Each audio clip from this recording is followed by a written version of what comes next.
SRS news 7। आज हम बिहार लोक सेवा आयोग द्वारा ली जाने वाली शिक्षक भर्ती पर एक चर्चा करेंगे। और अभी अभी जो मीडिया में बहुत ही ये खबर वायरल हो रही है कि एक छात्र नेता ने बीपीएससी के ऊपर एक बड़े ही गंभीर आरोप लगा दिए हैं। और वो गंभीर आरोप यह है कि शिक्षक भर्ती में बड़े पैमाने पर पैसे की लेन देन से भर्ती होने की संभावना है। और ये न्यूज़ कितनी सही है ये तो मैं नहीं कह सकता, लेकिन इसी पर चर्चा करने के लिए आज हमारे साथ वरिष्ठ पत्रकार राकेश कुमार शुक्ला जी हैं। और इनसे हम जानेंगे कि उन छात्र नेताजी ने जो आरोप लगाया है उसकी सत्यता क्या है और इसका क्या असर पड़ने वाला है बच्चों के भविष्य पर। तो शुक्ला जी हमें ये बताएं, दर्शकों ये जानना चाह रहे हैं कि जो छात्र नेता ने जो गंभीर आरोप लगा दिए और बड़ी वायरल हो रही है तेजी से खबर, और जो प्रतिभाशाली छात्र हैं उनके मन में एक डर की संभावना घर कर गई है कि हम लोगों के भविष्य का क्या होगा, तो आप इसे किस तौर पर देखते हैं? नमस्कार सुजीत जी। सबसे पहले तो ये जो बात उठी, ये बात बहुत गंभीर बात है। ये गंभीर बात इसलिए है कि इसमें सरकार की साख पर भी सवाल उठ रहा है और आयोग की साख पर भी सवाल उठ रहा है। और इस तरह के आरोप पहले भी लगते आए हैं, लेकिन इस बार जो आरोप लगा है ये बड़ा गंभीर आरोप है। और इस आरोप को कुछ बल भी मिलता है, कुछ बातें ऐसी है जो फिर चर्चा करेंगे तो ये बात आगे खुलेगी। जी, वही दर्शक हमारे जानना चाह रहे हैं। तो दर्शक समझ जाएंगे इस बात की चर्चा जब होगी तो। और इसमें देखिए सरकार को बहुत सख्त होकर के जांच, ये बहुत गंभीर जांच का विषय है, क्योंकि लाखों छात्रों के भविष्य का सवाल है। और वैसे छात्र भी इसमें शामिल है जिसमें कुछ लोगों का अंतिम मौका है, ये कुछ लोगों के पास दूसरा कोई ऑप्शन नहीं है। उनके पास यही है कि बस यही एक नौकरी हमको मिल जाएगी तो हमारा परिवार का कल्याण हो जाएगा और हम मतलब रोजी रोटी हमारी चलने लगेगी। और ये शिक्षा जगत से जुड़े हुए जो शिक्षक बनेंगे, हजारों लाखों बच्चों को शिक्षा देंगे लंबे समय तक। तो ये बहुत गंभीर मामला है। और ये गंभीर मामला इसलिए है कि अभी जो हम आपसे चर्चा कर रहे हैं, इस चर्चा करने के पहले बिहार के जो लोक सेवा आयोग है उसके माननीय पूर्व सदस्य शक्ति सामंत से हमारी बात हुई थी। वो जब ये बात हम लोगों की खत्म होगी तब उनके साथ जो हमारी बातचीत हुई थी, जो इंटरव्यू था उसके साथ दर्शकों को छोड़े जाएंगे, उसमें बहुत सी बातें क्लियर होगी।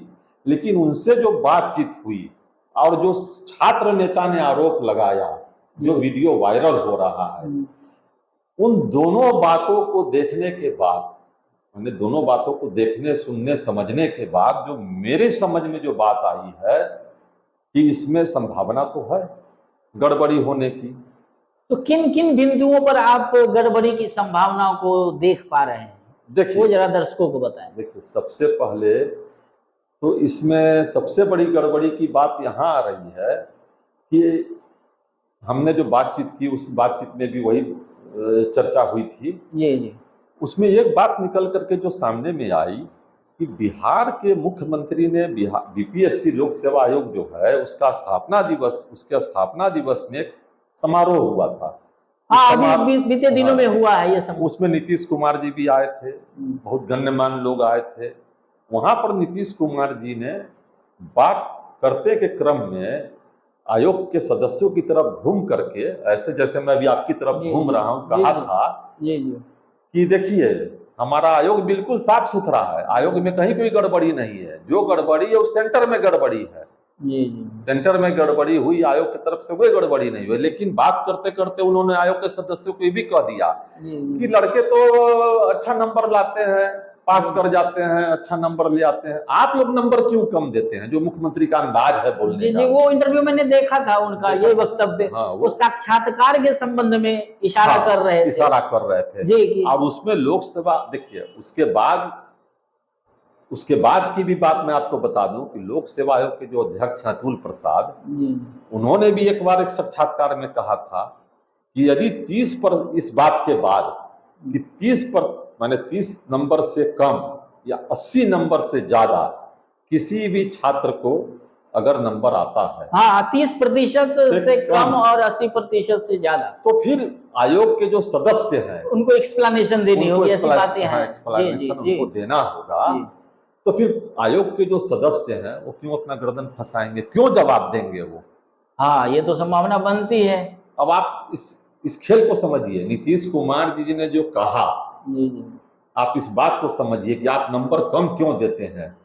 मतलब हम लोगों ने तो अब तक ये सुना था किसी भी एग्जाम में, मान लीजिए छोटा उदाहरण आम जनता को समझने के लिए, कि मैट्रिक का एग्जाम देते हैं, कोई सब्जेक्ट का एग्जाम देते हैं हम लोग, उसमें होता है कि 30 नंबर आपको पास करने में लाना है, मिनिमम अर्हतांक 33 नंबर लाना है। आप ये कहना चाह रहे हैं कि साक्षात्कार में आप पहली बार ऐसे कुछ, सुन लीजिए पहले मेरी पूरी बात।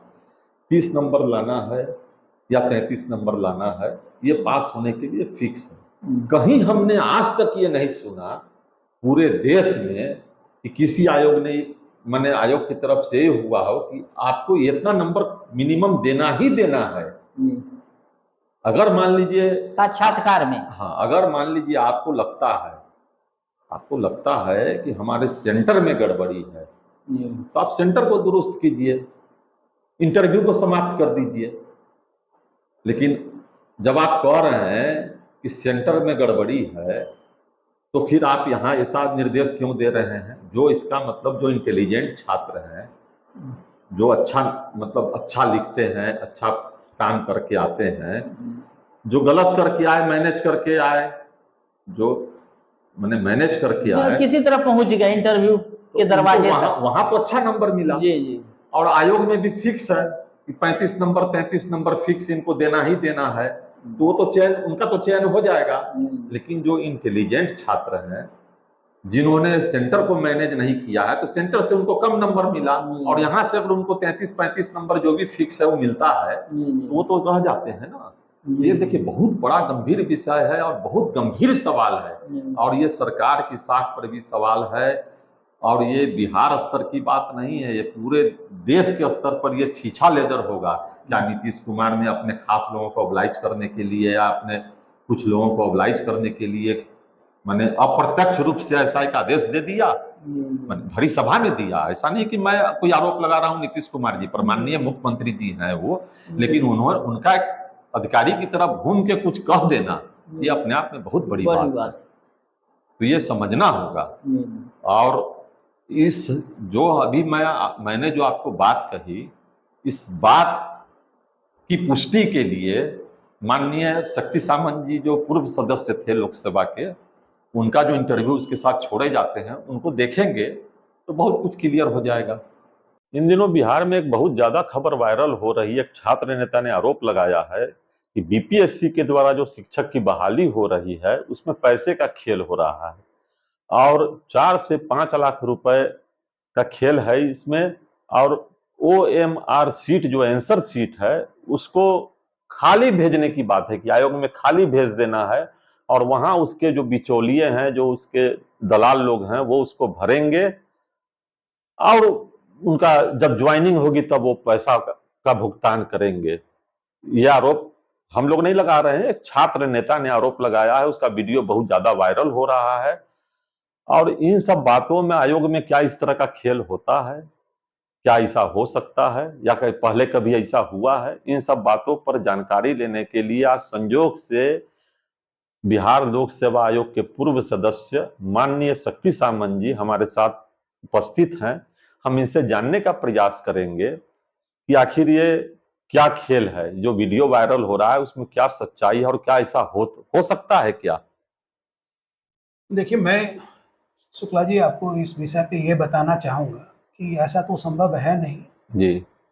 और जहाँ तक आरोप लगाने की बात है, तो ये एक जांच का विषय है। जी जी और सरकार को इसको गंभीरता से लेना चाहिए और इस पर जांच करवानी चाहिए जी कि ये बात कहाँ से आई। तो ये जांच का विषय है और ये सरकार की जिम्मेदारी है कि सरकार इस पर जांच करे। जी जी और रही बात हम लोगों के समय में ऐसी कोई बात होती थी या नहीं होती थी, तो उस संबंध में मैं आपको बताना चाहूँगा कि हम लोगों ने ई ऑप्शन दिया था,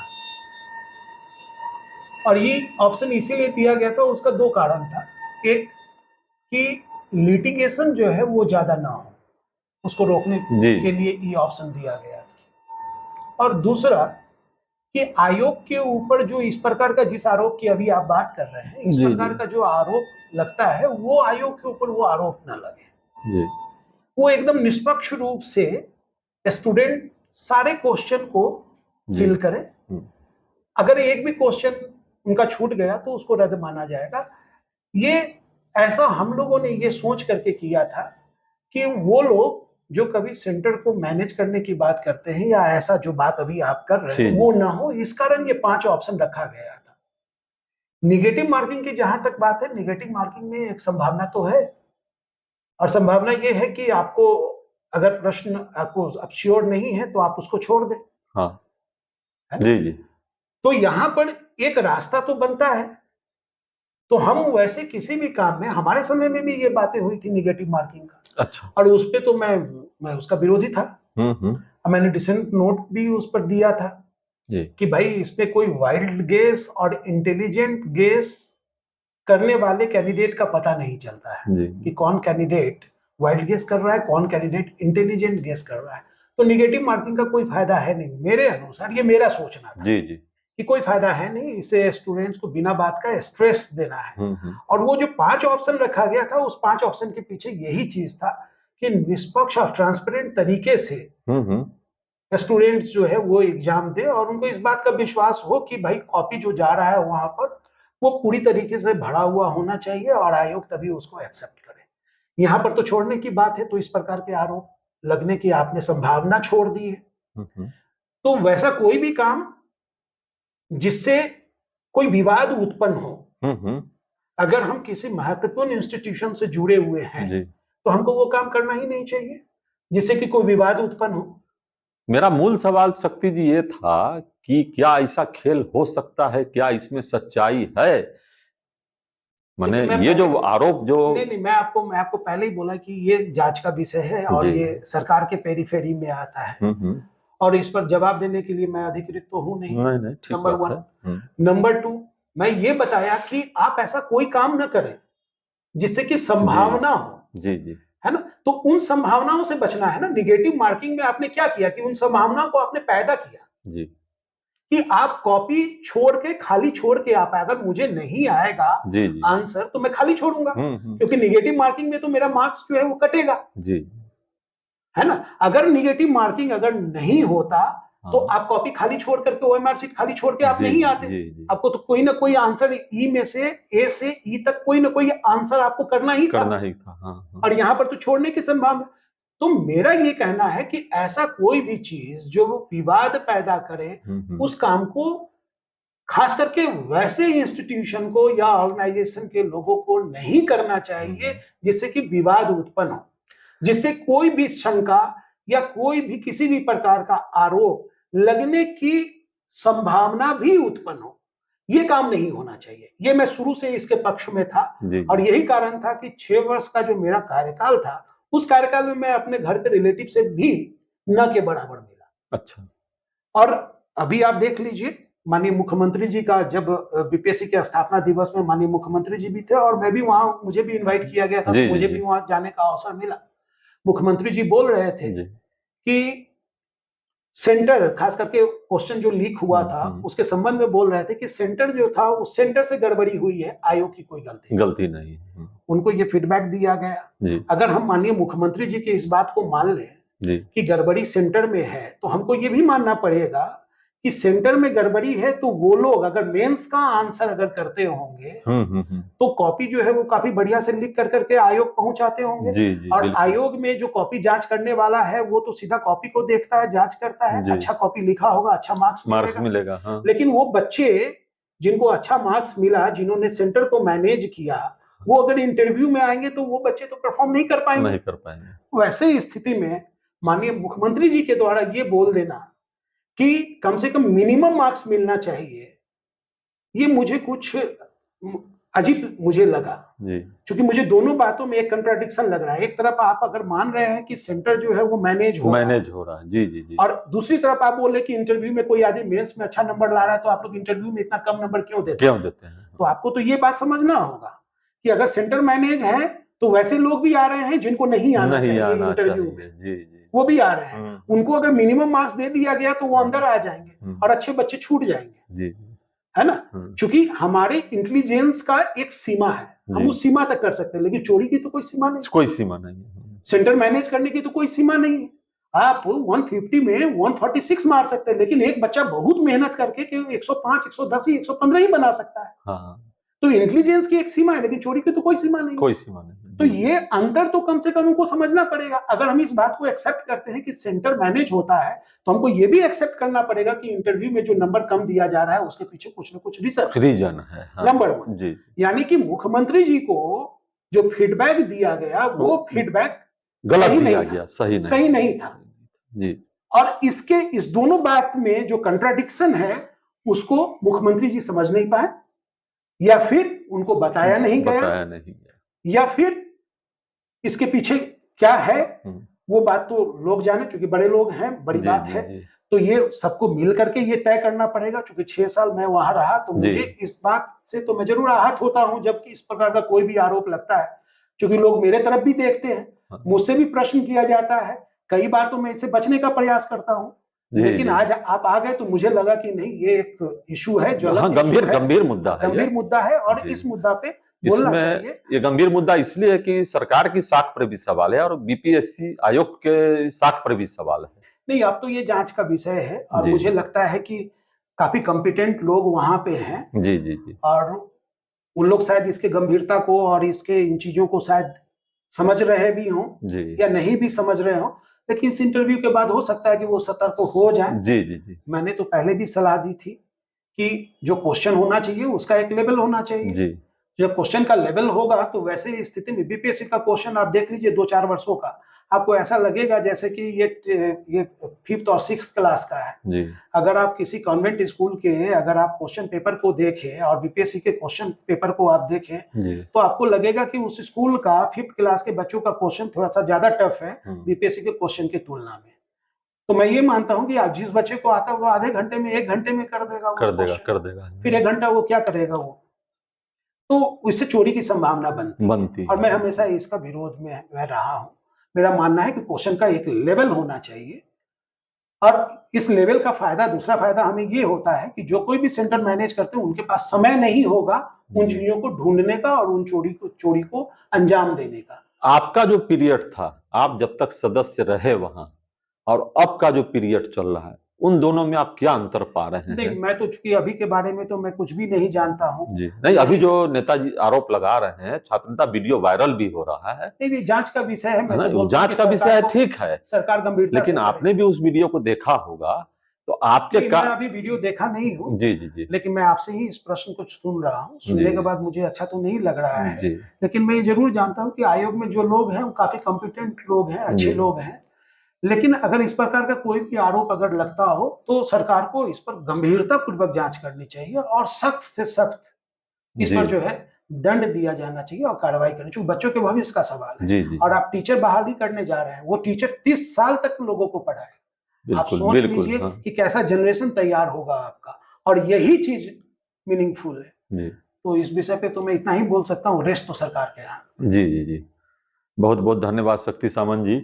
अभी आप माननीय शक्ति सामंत जी को सुन रहे थे, जो बिहार लोक सेवा आयोग के पूर्व सदस्य थे और इन्होंने बहुत ही सख्ती से आयोग में बहुत सी अनियमितताएं थी, उनको इन्होंने दूर किया था अपने समय में और बहुत पटरी पर लाया था आयोग को।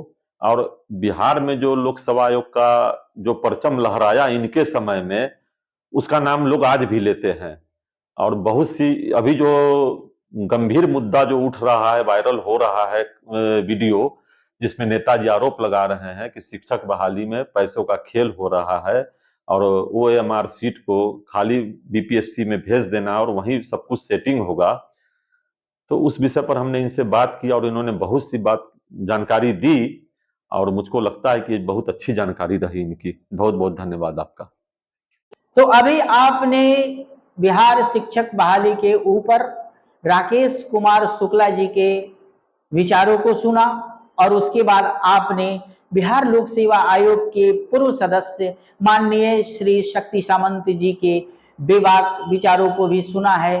और अब आप ये तय करें कि ये शिक्षक बहाली की पारदर्शिता कितनी सही दिशा में जा रही है या नहीं जा रही है, ये आपको तय करना है।